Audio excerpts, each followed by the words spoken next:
When I asked what time my son's funeral would be, my daughter-in-law replied, "He's long gone. We already buried him in a small ceremony for close friends only."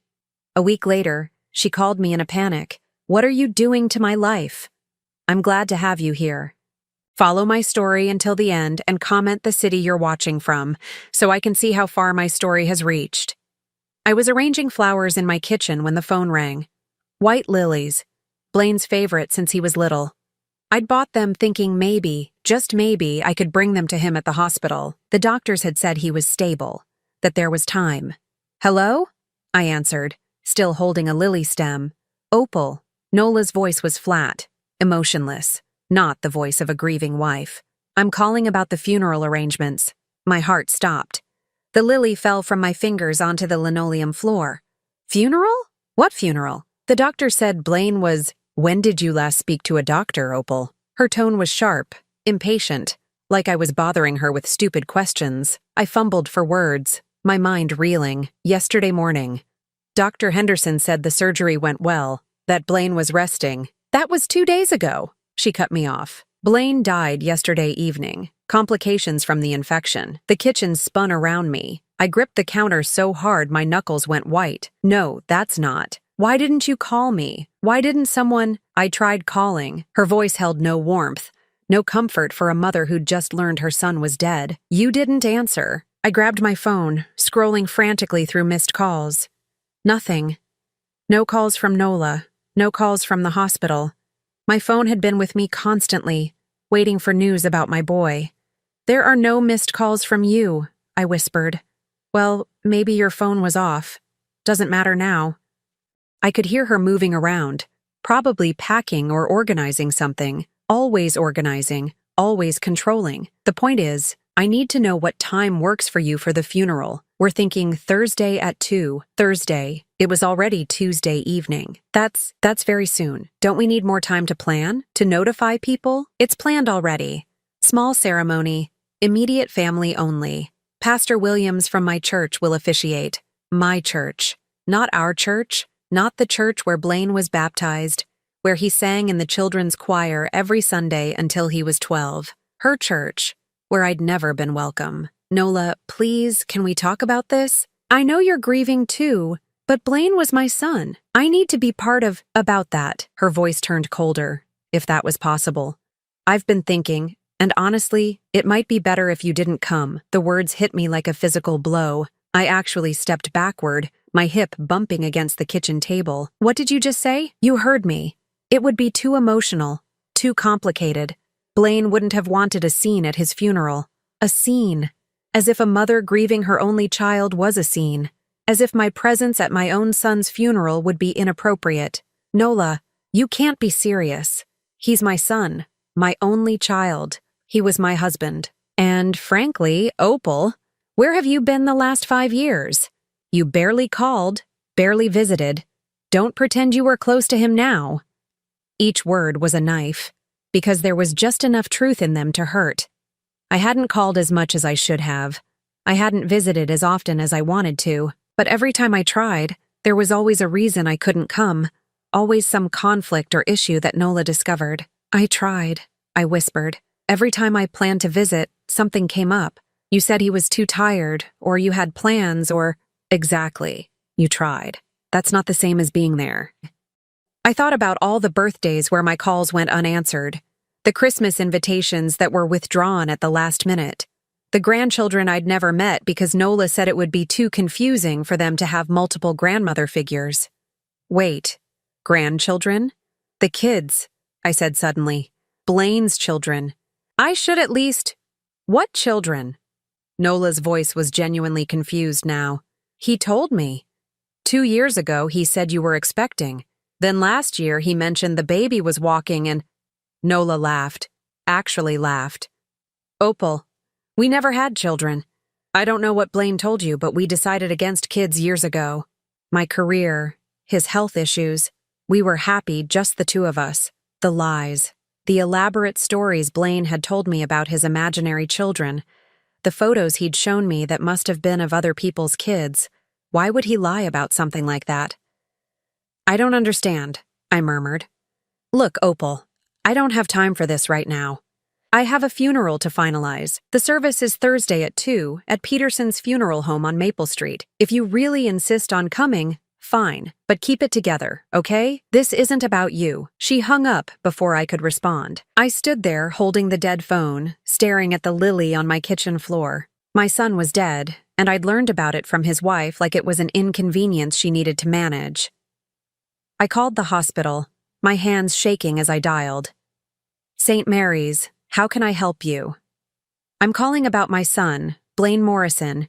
He was a patient there, and I was told, let me transfer you to patient information. The hold music was cheerful, upbeat, completely wrong for what I was feeling. Finally, someone came on the line. Ma'am? I'm sorry, but we don't have any record of a Blaine Morrison being a patient here in the last 6 months.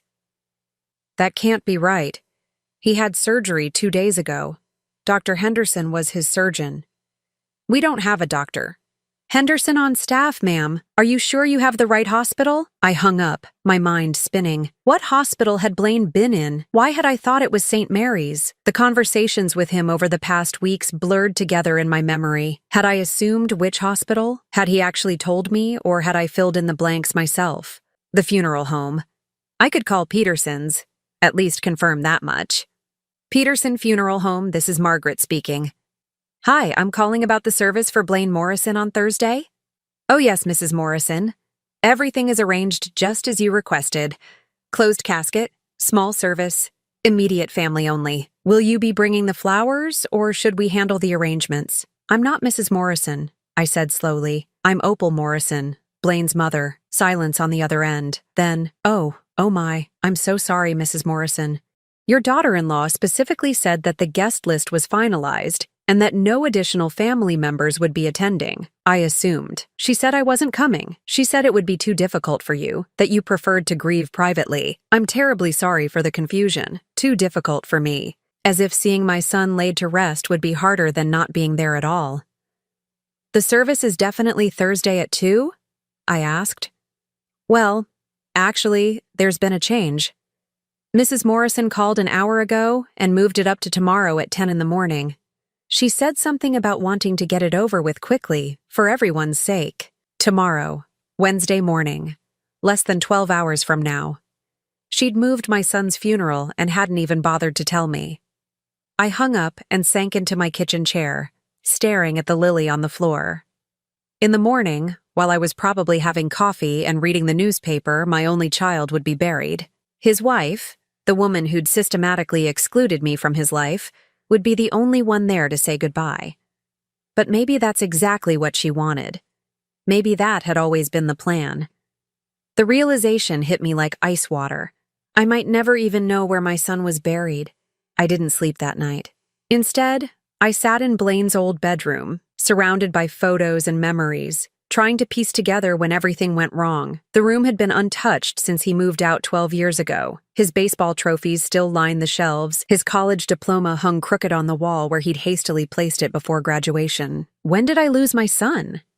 It hadn't been sudden. It was more like watching someone disappear in slow motion, so gradual you don't notice until they're completely gone. I picked up a photo from his nightstand. Blaine at 26, grinning beside his new bride. Nola looked radiant in her wedding dress, her arm possessively wrapped around his waist. I remembered that day clearly because it was the first time I felt like an outsider in my own son's life. Mom, I need to talk to you about the seating arrangements, Blaine had said 3 days before the wedding. His voice was apologetic, uncomfortable. Nola thinks it might be better if you sat in the second row instead of the front. The second row? I'd tried to keep my voice light, understanding. But honey, I'm the mother of the groom. I know. It's just, Nola's family is bigger, and they've been planning this for months. Her grandmother needs to sit up front because of her wheelchair and, of course, I'd interrupted. I didn't want to be the difficult mother-in-law before I'd even become one. Whatever makes Nola happy. But it stung.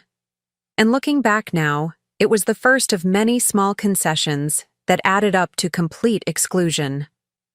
I set the photo down and picked up another, Blaine's high school graduation.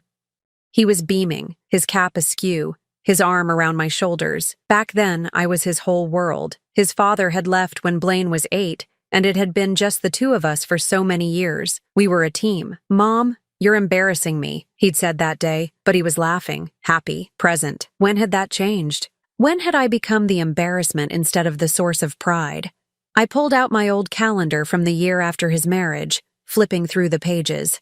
There it was, my handwriting marking every planned visit, every canceled dinner, every excuse. March 15th, visit Blaine, canceled, Nola has flu.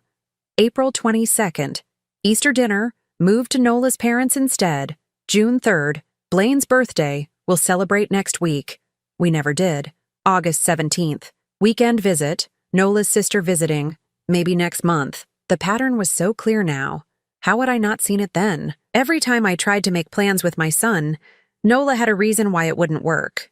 Always polite, always apologetic, always with a reasonable explanation that I couldn't argue with. "I'm so sorry, Opal," she'd say on the phone, her voice sweet as honey. "Blaine is just exhausted from work. You know how hard he's been working for that promotion. Maybe when things calm down? Or, oh, I wish you'd called yesterday. We just made plans with my college friends. Maybe next weekend?" And my favorite, "Blaine's been feeling a bit overwhelmed lately. The doctor said he needs to reduce stress. Family visits can be so draining, can't they? Family visits." As if seeing his own mother was a burden instead of a joy. I found my phone and scrolled back through years of text messages with Blaine. The change in tone was gradual but unmistakable. 3 years ago, "Love you, Mom. Can't wait to see you Sunday." 2 years ago, "Hey, Mom, something came up. Can we reschedule?" Last year, "I'll call you later this week." The messages got shorter, less frequent, more distant. But underneath the growing coldness, I occasionally caught glimpses of the son I used to know. 6 months ago, he'd called me out of the blue on a Tuesday afternoon. "Mom, are you busy?" "Never too busy for you, honey. What's wrong?" I could hear something in his voice. Strain, sadness, maybe. "Nothing's wrong. I was thinking about that time when I was 12 and got pneumonia. Remember? You slept in that uncomfortable chair next to my hospital bed for 3 nights straight." "Of course I remember. You were so sick, sweetheart. I wasn't leaving you alone. The nurses kept telling you to go home and get some real sleep. But you wouldn't leave." "Why are you thinking about that, Blaine?" There was a long pause. "No reason. I've been remembering things lately. Good things." He'd sounded like he wanted to say more, but then I heard Nola's voice in the background. "Who are you talking to? I thought we were going to start dinner." "I should go, Mom. Nola's making her famous lasagna tonight." "Okay, sweetheart. I love you." "Love you too." It was the last time he'd said that to me. The last time he'd called just to talk, just to remember. What had he wanted to tell me that day? What had he been remembering? I walked to my kitchen and made coffee, even though it was 3 in the morning. As I waited for it to brew, I thought about all the warning signs I'd missed or chosen to ignore, like the time I'd shown up unannounced for Blaine's birthday 2 years ago. I'd driven 3 hours with his favorite chocolate cake, the one I'd made for every birthday since he was 4. When Nola answered the door, her face went through a series of emotions. Surprise, annoyance, then that practiced smile. "Opal! What a surprise. We weren't expecting you." "I know, I should have called. But it's Blaine's birthday, and I wanted to bring his cake." "Oh, how thoughtful. But actually, we're just leaving for dinner with my family. My mother made reservations at that new steakhouse downtown. I could come with you," I'd offered hopefully. "I'd love to meet your parents properly." "Oh, I don't think there's room. It's a small table. You know how restaurants are." She took the cake from my hands. "But this looks delicious. I'm sure Blaine will love it." Through the doorway, I could see Blaine putting on his jacket. He looked up and saw me. "Mom, what are you doing here?" "Not Mom, I'm so glad you're here." "Not Mom, what a wonderful surprise." Just confusion, maybe even irritation. "I brought your birthday cake," I said weakly. He walked over and gave me a quick, uncomfortable hug.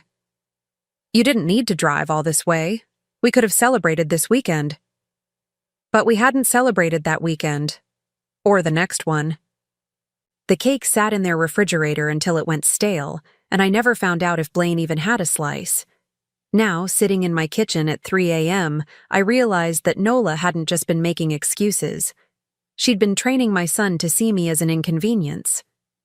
Every canceled visit, every modified plan, every maybe next time had slowly taught Blaine that his mother was someone to be managed, not cherished. And I'd let it happen. I'd been so afraid of being the overbearing mother-in-law that I'd accepted every boundary, every limitation, every excuse. I'd tried so hard to give them space that I'd given up my place in my son's life entirely. The coffee finished brewing, and I poured myself a cup with hands that still trembled slightly. In a few hours, my son would be buried, and I wouldn't be there to say goodbye. But maybe, just maybe, it wasn't too late to understand what had really happened to us. I had a feeling Nola's panicked phone call was coming sooner than I thought. And when it did, I would be ready with questions of my own. 7 days. That's how long I'd been living with the knowledge that my son was buried somewhere, and I didn't even know where. 7 days of calling funeral homes, cemeteries, anyone who might have information. 7 days of sleepless nights and untouched meals. I was sitting at my kitchen table, staring at a list of cemeteries I'd already called twice, when my phone rang. The sound made me jump. I'd been expecting silence forever, it seemed. Hello? What the hell are you doing to my life? Nola's voice exploded through the phone, so loud I had to hold it away from my ear. For a moment, I was too shocked to respond. This wasn't the composed, cold woman who'd informed me of my son's death. This was someone panicked, desperate, unraveling. Nola, what are you talking about? Don't play dumb with me, Opal. I know what you're doing. The lawyers, the questions, the investigation. Just stop. I sat up straighter. What lawyers? What investigation? I don't know what you mean. The probate lawyer called me this morning. Apparently there's some issue with Blaine's will. Some complication they need to discuss with me. They want me to come in tomorrow with documentation about our marriage, our finances, everything. A will. Blaine had a will, and somehow I was involved. The thought hadn't even occurred to me. I'd been so focused on just finding out where he was buried that I hadn't considered practical matters like estates and inheritances. I still don't understand what this has to do with me, I said carefully. Stop lying. Her voice cracked, and for the first time since I'd known her, Nola sounded genuinely afraid. You must have contacted them. You must have. I don't know. Contested something or claimed something or… Nola, I haven't contacted any lawyers. I don't even know who Blaine's lawyer was. I've been trying to find out where you buried my son, and you won't even tell me that much. Silence on the other end. Then quietly, Riverside Cemetery, Section C, Plot 247. The information I'd been desperate for, given to me like an afterthought. I wrote it down with shaking hands. Thank you, I whispered. Don't thank me yet. Her voice was getting that hard edge back. Look, Opal, I think we need to talk. In person. There are things about Blaine. Things you don't understand. What things? Not over the phone. Can you come over? Today? I looked at the address I'd written down. Riverside Cemetery. After 7 days of not knowing, I could finally go to my son. But Nola's panic was intriguing. What had spooked her so badly? I'll come over after I visit the cemetery. No! The word came out sharp, desperate. Before. Come here first. Please, Opal. It's important. There was something in her voice I'd never heard before. Vulnerability. Maybe even fear. After all these years of being shut out, now she needed me. The irony wasn't lost on me. I'll be there in an hour. The house looked the same from the outside. The neat suburban home where my son had lived and died without me knowing. But when Nola opened the door, she looked like a different person. Her usually perfect hair was pulled back in a messy ponytail. Her face was pale and drawn, and she was wearing wrinkled clothes that looked like she'd slept in them. Come in, she said, stepping aside. Do you want coffee? I just made some. The politeness felt forced, desperate. I followed her into the kitchen where I'd never been welcome before. The counters were cluttered with papers, legal documents scattered everywhere. Nola, what's going on? She poured coffee with hands that trembled slightly. The lawyer said Blaine changed his will 3 months ago. 3 months, Opal. Right around the time She trailed off, staring into her coffee cup. Around the time he what? Around the time he started asking questions about you. About why you never visited, why you never called anymore. She looked up at me, and her eyes were red-rimmed. I told him you'd gotten busy with your own life, that you didn't really want to be bothered with us anymore. The lie sat between us like a physical thing. I felt anger rising in my chest, but something in her expression made me hold back. But apparently, she continued, he didn't believe me. The lawyer said Blaine hired a private investigator. My coffee cup froze halfway to my lips. A what? A private investigator. To look into what happened between you two. To find out why you'd suddenly stopped trying to have a relationship with him. I set my cup down carefully. And what did this investigator find? Nola's face crumpled. Phone records. Documentation of every canceled plan. Every changed invitation. Every excuse I made to keep you away. Text messages I sent from Blaine's phone when he was at work, telling you he was too busy to see you. Emails I intercepted and deleted before he could see them. The room seemed to tilt around me. You sent messages pretending to be Blaine? Only a few times, she said quickly as if that made it better. And only when I knew he was overwhelmed with work, when seeing you would have been stressful for him. I was protecting him from his own mother? You don't understand, she said, her voice rising. When we first got married, you were all he talked about. Mom this, mom that. Every decision had to be run past you. Every plan had to include you. I felt like I was married to both of you. I stared at her, this woman who'd systematically stolen my son from me and tried to find words for the rage building inside me. So you decided to fix that by lying to both of us. I thought if you had some distance, you'd both be happier. I thought Blaine would focus more on our marriage, on building a life with me, and I thought you'd find your own life. Your own interests. Did it work? I asked quietly. She looked down at her hands. For a while, Blaine stopped mentioning you so much. We had a good marriage, Opal. We were happy. Until 3 months ago. Until 3 months ago, she agreed. Something changed. He started bringing you up again, asking why you never called anymore, why you seemed so distant. I kept telling him you were fine, that you'd told me you were happy we were giving you space. But he didn't believe you. He said you used to call him every week. He said you used to remember every birthday, every anniversary, every small thing that mattered to him. And then suddenly, nothing. He said that wasn't like you. I felt tears starting to form. My son had known. Somehow he'd known that something was wrong.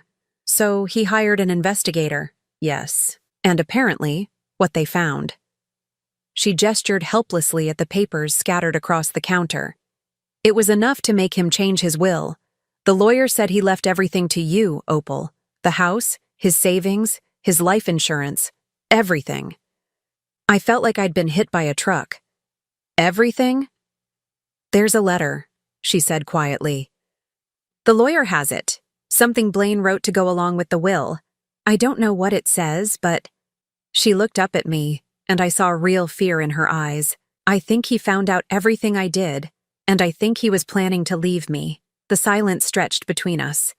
Outside, a neighbor was mowing their lawn, the sound bizarrely normal in the middle of this revelation that was reshaping everything I thought I knew about my son's last months. He was going to contact you, Nola said finally. The investigator's report recommended it.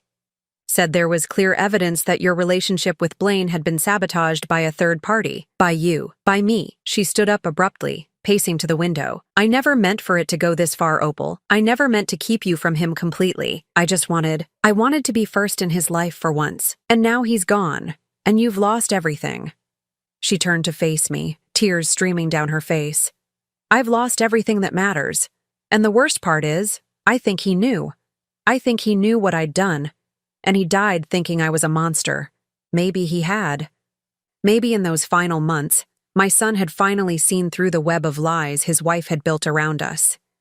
Maybe he'd been planning to come home to me, to rebuild what we'd lost. But I'd never know for sure. That opportunity had died with him. I need to see that lawyer, I said, standing up. And I need to read whatever letter Blaine left. Nola nodded miserably. His name is David Hartwell. His office is on Main Street. He's expecting you tomorrow at 10. As I walked toward the door, she called after me. Opal, what are you going to do? About the house, I mean. About everything. I turned back to look at her. This woman who'd robbed me of years with my son, who'd twisted lies into truth until neither Blaine nor I knew what was real anymore. I don't know yet, I said honestly, but I'm going to find out exactly what my son wanted me to know.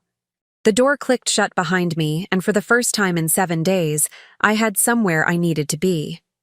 2 places, actually. Riverside Cemetery to finally say goodbye, and a lawyer's office to discover what my son had left for me beyond money and property. I had a feeling Blaine's letter was going to change everything. The cemetery was quiet except for the sound of wind through the trees. Section C, Plot 247. A simple granite headstone with my son's name, his dates, and nothing else. No beloved husband, no devoted son, just his name and the stark reminder that 34 years wasn't nearly enough. I knelt beside the grave, my knees sinking into the soft earth, and placed the white lilies I'd brought. The same flowers that had been in my kitchen when Nola called to tell me he was gone. "I'm sorry, sweetheart," I whispered. "I'm sorry I wasn't there. I'm sorry I didn't fight harder to stay in your life." The wind picked up, rustling the leaves overhead, and for a moment I could almost hear his voice. "Mom, you worry too much." That's what he used to say when he was little and I'd fuss over scraped knees and hurt feelings. I stayed there for an hour, telling him about everything I'd learned, everything I wished I'd done differently. When I finally stood to leave, I felt lighter somehow. Not healed, that would take time, but no longer carrying the crushing weight of not knowing where he was. David Hartwell's office was everything you'd expect from a small-town lawyer. Dark wood, leather chairs, walls lined with law books that looked like they'd actually been read. He was younger than I'd expected, maybe 40, with kind eyes behind wire-rimmed glasses. "Mrs. Morrison, thank you for coming. Please, have a seat." I settled into the chair across from his desk, my purse clutched in my lap like armor. "I have to admit," he said, pulling a thick file from his desk drawer, "in 30 years of practicing law, I've never seen anything quite like this situation. Nola told me Blaine changed his will recently, 3 months ago, to be precise, but it wasn't just the will he changed. He also hired a private investigator and left specific instructions for how his estate was to be handled. He opened the file and pulled out several documents. Before we go through the details, he left this for you." He handed me a sealed envelope with my name written in Blaine's familiar handwriting. My hands shook as I took it. "Would you like a few minutes to read it privately?" I nodded, unable to speak. He stepped out of the office, closing the door softly behind him. I stared at the envelope for a long moment before carefully tearing it open. The letter was 4 pages long, written in blue ink on plain paper. Blaine's handwriting had always been neat, careful, but this looked rushed in places, as if he'd been in a hurry to get the words out. "Mom," it began, and I had to stop reading for a moment to wipe my eyes. "If you're reading this, then I'm gone and David has followed my instructions to make sure you get this letter. I don't know how much time I have left. The doctors aren't optimistic about the next surgery, but I need you to know the truth about what happened between us. I hired a private investigator 6 weeks ago because something wasn't right. You disappeared from my life so gradually that I almost didn't notice at first, but then I realized we hadn't had a real conversation in over a year. Every time I tried to call you, Nola said you were busy. Every time I suggested visiting, she had a reason why it wasn't a good time. When I asked her directly about it, she told me you'd said you wanted space, that you felt I was too dependent on you and needed to focus on my marriage. That hurt, Mom, but I believed it because I trusted her. I thought maybe you really did want distance, but it never felt right. You raised me by yourself after Dad left. We were a team. You never made me feel like I was too much or too dependent. So I decided to find out what had really happened. The investigator's report is with my lawyer. You should read it, but I'll give you the summary. Nola has been intercepting our communications for years. Phone calls, emails, text messages. She's been canceling plans I never knew about and making excuses I never authorized. She's been lying to both of us, Mom, and keeping us apart deliberately. I confronted her about it last week. At first, she denied everything, but when I showed her the evidence, she broke down and admitted it. She said she felt like she was competing with you for my attention, that she needed to be the most important woman in my life. I told her that love doesn't work that way. You don't have to diminish one relationship to strengthen another. You taught me that, actually, back when I was worried about dating in high school. You said the heart has infinite capacity for love, and the people who matter most want to see you happy, not isolated. She cried and apologized and promised to fix things. But Mom, I don't think I can forgive this. She stole years from us, years we can't get back. While you were thinking I didn't want you in my life anymore, I was thinking you'd outgrown needing me in yours. The truth is, I never stopped needing you. I never stopped wanting to hear your voice telling me I could handle whatever was worrying me. I never stopped missing our Sunday morning phone calls where you'd update me on your garden and I'd tell you about work. I never stopped being proud to be your son. I'm leaving everything to you because you're my family, my real family. Not because of blood, but because of love. Because you're the one who was there when I had nightmares, who taught me to drive, who came to every baseball game even when you were working double shifts. I'm also leaving you something else. The power to decide what happens to Nola. She doesn't know about the will yet. She thinks everything will come to her automatically. If you want to provide for her, you can. If you want to make sure she's taken care of, that's your choice. But if you want her to face the consequences of what she's done, that's your choice too. I know this puts a burden on you that you shouldn't have to carry. But I trust your judgment more than anyone's, and I know whatever you decide will come from a place of wisdom, not revenge. I'm sorry, Mom. I'm sorry I let her fool me for so long. I'm sorry I didn't trust my instincts sooner. I'm sorry I won't get to make it up to you in person. I love you. I've always loved you. Nothing Nola did changed that, even when I didn't understand what was happening. You're the best mother I could have asked for, and I'm proud to be your son. Please don't let guilt eat at you. You did nothing wrong. You loved me the way mothers are supposed to love their children. Completely, but not possessively. But Nola's jealousy and manipulation are not your fault, and they're not my fault either. Live your life, Mom. Be happy, and maybe sometimes when you're working in your garden or making that terrible coffee you love so much, think of me and smile instead of crying. All my love, Blaine P.S. I hid a key to our safety deposit box in the old coffee can in your kitchen, the one you used for loose change when I was growing up. There's something in there I want you to have. I read the letter 3 times before David knocked softly and came back into the office. My face was wet with tears, but they felt different from the tears I'd been crying for the past week. These weren't tears of grief and confusion. These were tears of relief, of love, of a connection that had never really been broken. Your son was very thorough, David said gently, settling back into his chair. The private investigator's report is quite detailed. Phone records, email logs, even witness statements from friends and neighbors who noticed the pattern of canceled visits and changed plans. He pulled out another document. The estate is substantial. The house, which is worth approximately $300,000, his savings account with $180,000, and a life insurance policy worth $500,000. Everything comes to you. Nearly $1 million. Money Nola had been counting on, had probably already made plans for. There's also this. He handed me a smaller envelope. Instructions for accessing the safety deposit box. Your son was very specific that you should visit it alone, when you're ready. I thought about the key he'd mentioned, hidden in the coffee can in my kitchen. After all these years, he'd remembered that silly old Maxwell House can where I used to save quarters for his school lunches. What are my legal obligations to Nola? I asked. Legally? None. She has no claim to the estate. Blaine left her nothing, and Texas isn't a community property state when it comes to inheritances. He paused. But I should mention, she's been calling the office every day since she found out about the will change. She's concerned about her financial situation. Concerned enough to admit what she did? She's admitted some things. Yes, she seems to understand that her actions have consequences. He leaned forward slightly. Mrs. Morrison, I've read your son's letter and the investigator's report. What was done to you and your relationship with Blaine was deliberate and cruel. You have every right to feel angry. I thought about Nola, sitting in her kitchen surrounded by papers, realizing that everything she'd built through manipulation and lies was crumbling around her. Part of me felt satisfaction at her panic. But another part, the part that sounded like Blaine's voice, wondered what he would want me to do. I need some time to think, I said finally, to process all of this. Of course.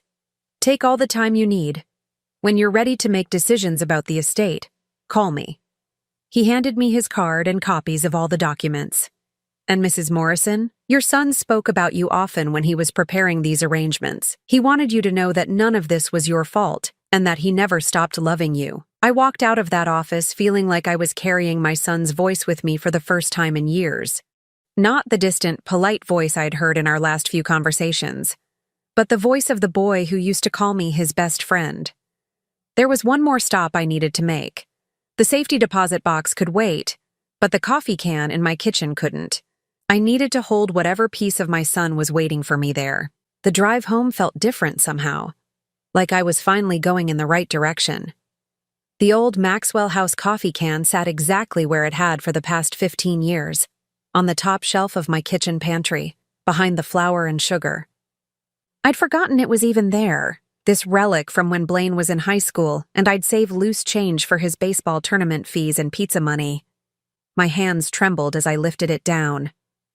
It was heavier than I remembered, and when I shook it gently, I heard the soft jingle of coins mixed with something else, something that didn't sound metallic. I pried off the plastic lid and peered inside. Quarters, dimes, and nickels filled the bottom, just as they always had, but nestled among them was a small brass key and something wrapped in tissue paper. I pulled out the tissue paper first, unfolding it carefully. Inside was a small silver bracelet, one I recognized immediately. I'd given it to Blaine for his 16th birthday, engraved with "My son, my pride, my joy" on the inside. He'd worn it every day through high school, then college, but I hadn't seen it in years. I'd assumed he'd outgrown it or lost it. He'd kept it. All this time, even when Nola was poisoning him against me, he'd kept it. The key was small, clearly for a safety deposit box. There was a tiny tag attached with an address downtown and a box number, 247, the same number as his grave plot. He'd planned this carefully, even in his final months. I sat at my kitchen table, holding the bracelet and thinking about everything I'd learned today. Blaine had known. He'd figured out what Nola was doing and had taken steps to protect our relationship, even from beyond the grave. But there was still something I didn't understand. Why had she done it? What had driven her to systematically destroy the bond between a mother and son? My phone rang, jarring me from my thoughts. Nola's name appeared on the screen. "Hello?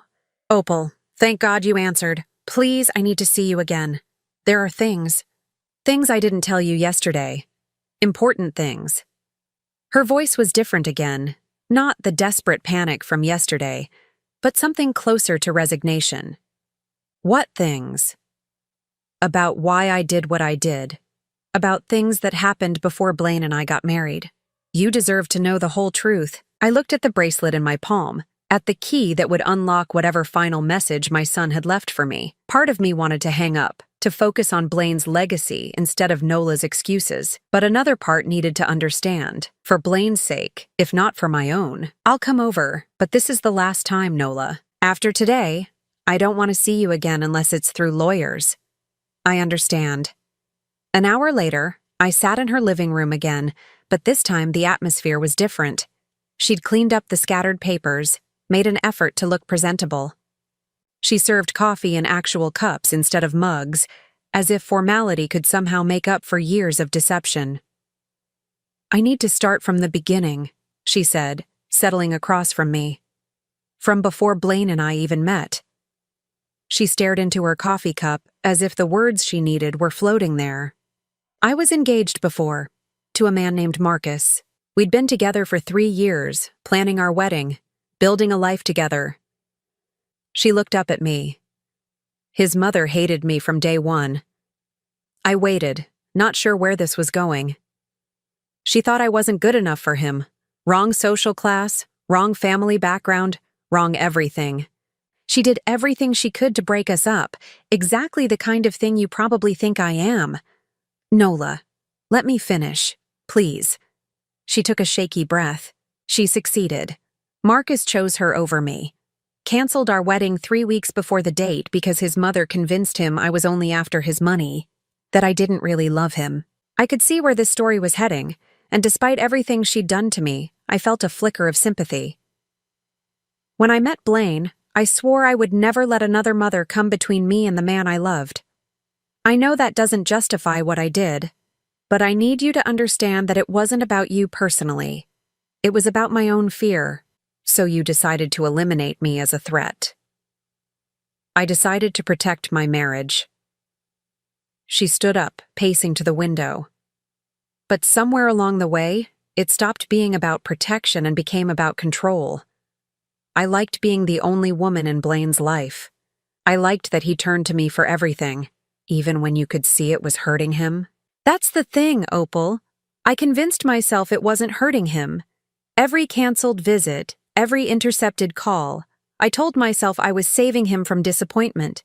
You were getting older. You had your own life. Maybe you really didn't want to be bothered with us anymore. She turned back to face me, and her eyes were red again. I made myself believe my own lies, until these last few months when Blaine started asking questions I couldn't answer. When he hired that investigator, she sat back down, her shoulders slumping. The report didn't just document what I'd done, it documented how it affected both of you. What do you mean? Your phone records showed dozens of calls to our house that went unanswered. Emails you sent that I deleted before Blaine could see them. Birthday cards and Christmas gifts that I intercepted and threw away. Her voice broke. The investigator even talked to your neighbors. They said you stopped talking about Blaine because it made you too sad. I remembered those conversations with Mrs. Patterson next door, how I'd eventually stopped mentioning my son because every story ended with, "But he's too busy to see me now." There's more, Nola continued. The investigator found out about your medical records. I froze. What medical records? Last year, when you had that emergency appendectomy, you were in the hospital for 4 days. She looked directly at me. You listed Blaine as your emergency contact. The hospital called him. My blood went cold. I remembered that stay vividly. The sudden, terrifying pain, the rushed surgery, the long recovery. I'd been alone the entire time because I'd assumed Blaine didn't want to be bothered with his mother's health problems. I told him you were fine, Nola whispered. I told him you'd specifically asked not to be disturbed, that you had friends taking care of you and didn't want him to worry. He wanted to come? He was in his car, driving to the hospital, when I called him back and told him you'd been discharged and were resting comfortably at home with your friend Margaret. She was crying now. I convinced him that showing up would embarrass you, that you'd specifically said you didn't want him to see you looking sick and vulnerable. I thought about those 4 days in the hospital. How I'd stared at the ceiling wondering if anyone would even notice if I died. How I'd convinced myself that this was what independence looked like. Handling everything alone because your grown child had his own life to worry about. He wanted to come, I repeated, more to myself than to her. Every time, every single time something happened to you, he wanted to be there. The time you fell and sprained your ankle, when your car broke down on the highway, when you had that bout of pneumonia 2 winters ago, he wanted to help, but I convinced him you didn't want him to. The room felt like it was spinning. All those times I'd struggled alone, thinking my son didn't care. He'd been kept away by his wife's lies. Why are you telling me this now? Because yesterday, when I saw the panic in your eyes about not knowing where he was buried, I realized something. She wiped her face with a tissue. I didn't just steal him from you. I stole you from him too. And in the end, I lost him anyway. What do you mean? The night before he went into the hospital for his final surgery, he told me he was going to leave me. He said he couldn't stay married to someone who'd kept him from his mother for years. He said he was going to call you after the surgery and tell you everything. I closed my eyes, imagining that conversation that would never happen now. He died thinking I was a monster, Opal. And he was right. She looked at me with something approaching desperation. I know I don't have the right to ask for anything, but I need you to know. I loved him. I really did love him. I just loved him wrong. I stood up, suddenly needing to be anywhere but in this house full of lies and broken dreams. Where are you going? To the bank, to see what else my son wanted me to know. She followed me to the door. Opal, wait, the will, the inheritance. I know I don't deserve anything, but I need to ask. The house, Blaine's savings. I don't know how I'm going to... Stop. I turned to face her. I haven't decided anything yet, but I will tell you this. Whatever I decide, it won't be because you asked for my pity. It'll be because of what Blaine would have wanted. And what do you think he would have wanted? I thought about my son, about the man who'd hired a private investigator to uncover the truth, who'd changed his will to make sure I knew how much he loved me, but who'd also given me the power to decide his wife's fate. I think he would have wanted justice, but I also think he would have wanted mercy. I opened the door. I just don't know which one you deserve. The safety deposit box was in the basement of First National Bank, in a quiet room lined with small metal doors. The bank clerk led me to box 247 and left me alone with whatever my son had deemed important enough to hide away. Inside was a manila envelope and a small velvet jewelry box. I opened the envelope first. More letters, 3 of them, addressed to me in Blaine's handwriting, but with different dates spanning the last 2 years. He'd been writing to me, pouring out his heart in letters he'd never sent. The first one, dated 18 months ago, was full of confusion and hurt, and I don't understand what happened between us, Mom.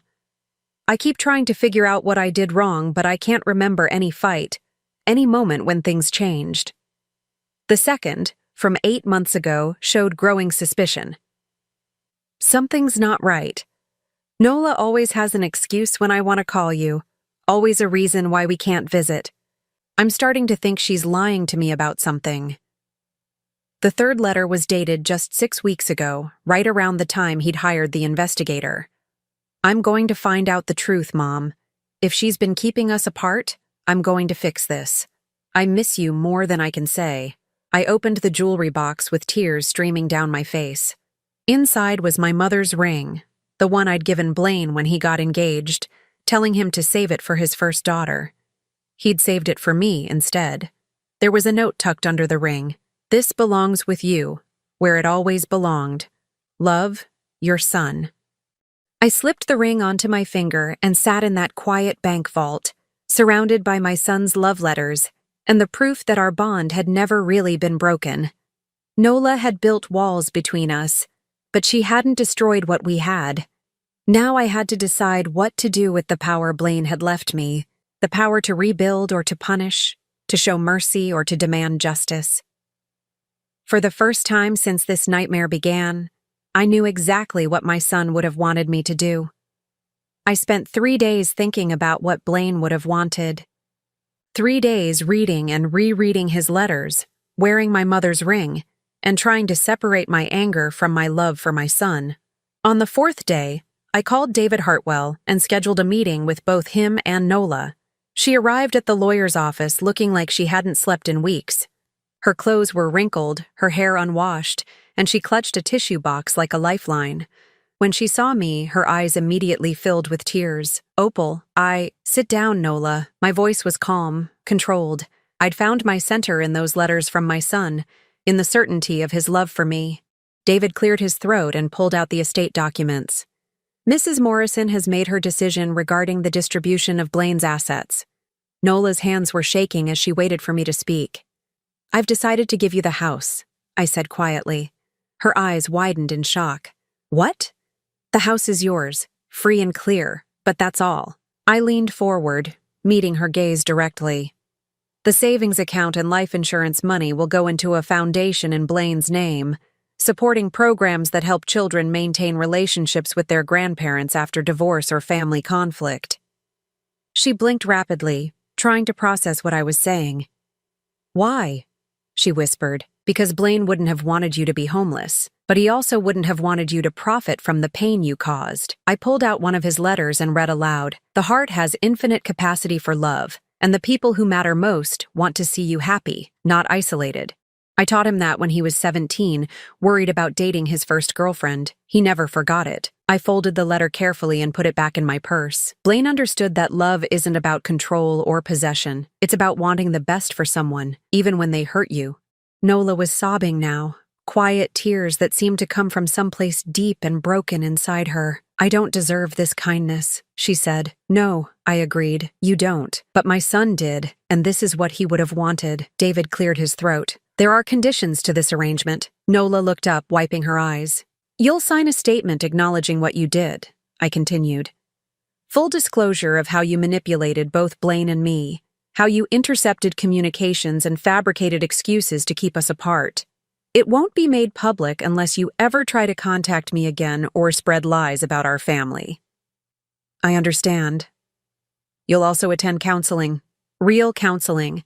Not just a few sessions to check a box. You need to understand why you did what you did so you never do it to anyone else. She nodded, still crying. And one more thing. I reached into my purse and pulled out a small photo album I'd put together over the past few days. These are pictures of Blaine growing up. His first steps, his high school graduation, his college years.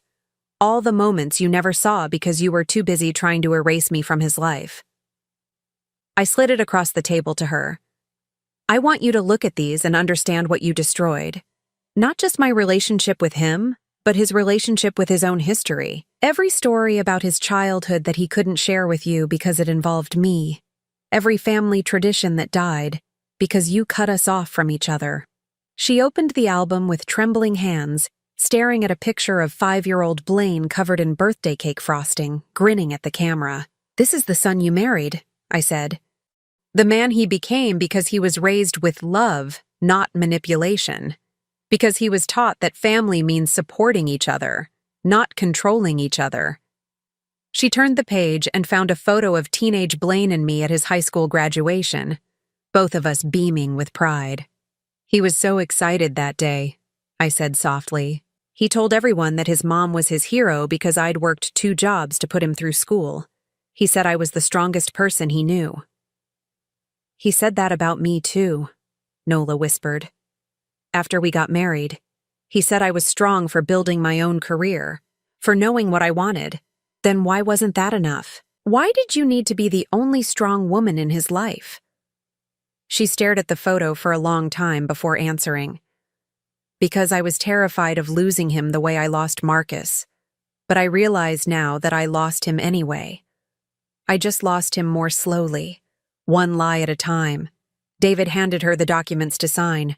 As she worked through the paperwork, acknowledging her deception and agreeing to the conditions of inheriting the house, I felt something I hadn't expected: peace. This wasn't revenge. Revenge would have left her homeless and destitute. This wasn't forgiveness either. Forgiveness would have to come later, if at all. This was justice, tempered by the kind of compassion Blaine had always shown, even to people who didn't deserve it. When all the papers were signed, Nola looked up at me one last time. "Will you tell me about him?" she asked quietly. "About what he was like as a little boy? I know I don't have the right to ask, but I'd like to understand who he was before I met him." I thought about refusing.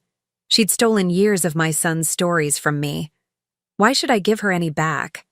But then I remembered something Blaine had written in one of his unsent letters. "I wish I could tell Nola about the time you taught me to drive in the church parking lot, or about how you used to sing Beatles songs while you cooked dinner. I wish she understood that loving you didn't mean loving her less." "He was curious about everything," I said finally. "Even as a toddler, he had to know how things worked. He took apart our toaster when he was 4 because he wanted to see where the toast went." A small smile crossed her face. "He still did that. Always tinkering with things, trying to fix them or make them better. He got that from his grandfather, my father. He was an engineer too." I closed my purse and stood up. "Blaine used to say he inherited the family gift for solving problems. I guess he was trying to solve the biggest problem of all at the end, how to bring his 2 families together." "His 2 families? You were his family too, Nola. In spite of everything you did, he loved you. That's why this was so hard for him. Why he waited so long to confront you. He didn't want to choose between us." She stood up as well, clutching the photo album. "Thank you for this. For the house, for the pictures, for not destroying me the way I deserved. Don't thank me. Thank Blaine. This is his mercy, not mine." As I walked out of that office, I felt my son's presence with me in a way I hadn't since he was a child. Not the distant, polite man I'd talked to in our last few phone calls, but the boy who used to hold my hand crossing the street and tell me he loved me every night before bed. 6 months later, I received an unexpected package in the mail. Inside was a framed photo of Blaine that I'd never seen before, him at about 30, standing in what looked like a garden, laughing at something off camera. On the back was a note from Nola. "I found this in his desk drawer. He kept it next to his computer at work. I thought you should have it." Thank you for showing me what real love looks like. I'm learning. I placed the photo on my mantle next to the others and smiled. My son had been right about the infinite capacity of the heart. Even broken hearts, it seemed, could learn to love better. The foundation we'd established in Blaine's name had already helped dozens of families rebuild connections that had been damaged by manipulation or misunderstanding. Every quarterly report I received reminded me that his death, while tragic, had become something meaningful.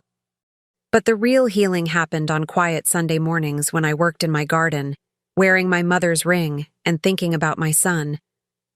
Not about the years we lost, but about the love that had survived everything Nola had done to destroy it.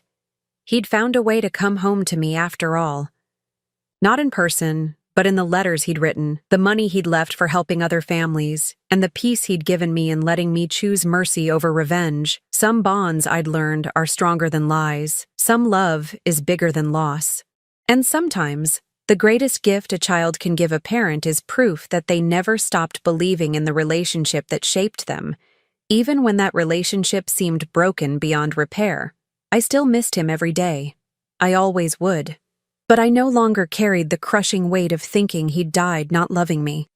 Thanks to his final gift, the truth about what had really happened between us, I could remember him the way he'd wanted to be remembered, as my son, my pride, my joy, and my greatest teacher about what real love could survive. That was enough. That was everything. Now I'm curious about you who listened to my story. What would you do if you were in my place? Have you ever been through something similar? Comment below, and meanwhile, I'm leaving on the final screen 2 other stories that are channel favorites, and they will definitely surprise you. Thank you for watching until here.